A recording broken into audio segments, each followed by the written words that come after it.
Today we're going to talk about peace.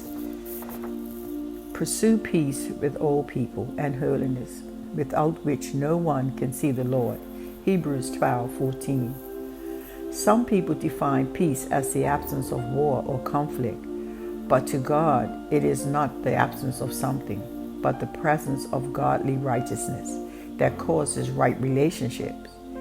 Peace is knowing God is in control. Biblical peace means that we may struggle, experience pain, but in the end, peace is achieved and is real.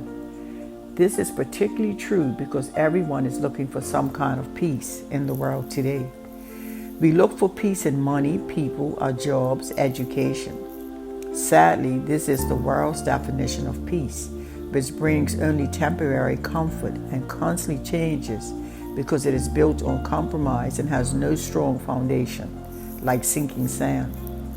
As a result, we waste our time and energy looking for peace in all the wrong things and places.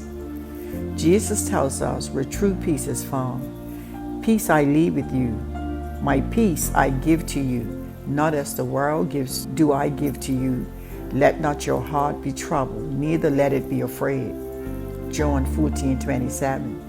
Isaiah declares, and his name will be called Wonderful, Counselor, Mighty God, Everlasting Father, and Prince of Peace. Isaiah 9:6.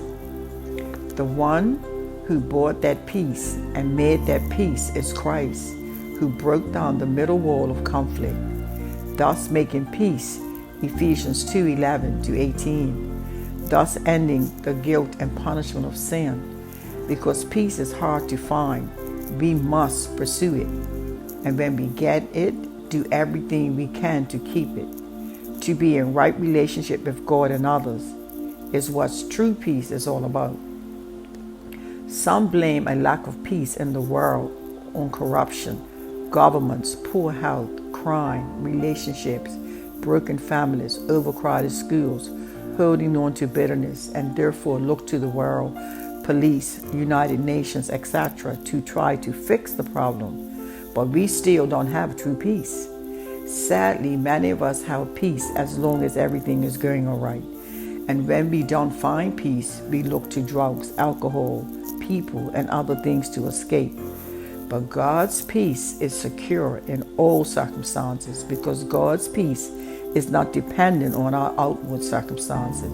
It is a peace that comes from the confidence in knowing that God is in control. The peace of God is our true source of strength in our time of trials. Paul urges the Colossians to depend on the peace of Christ and let the peace of God rule in your hearts, to which you were called in one body, and be thankful. Colossians 3:15. Allow the peace of God to rule your heart. In order to allow the peace of Christ to rule your heart, it is important to recognize who the true source of peace is. 1 Thessalonians 3:16 says, now may the Lord of peace himself give you peace at all times in every way. God is referred to as the God of peace over and over again in scriptures. God bless.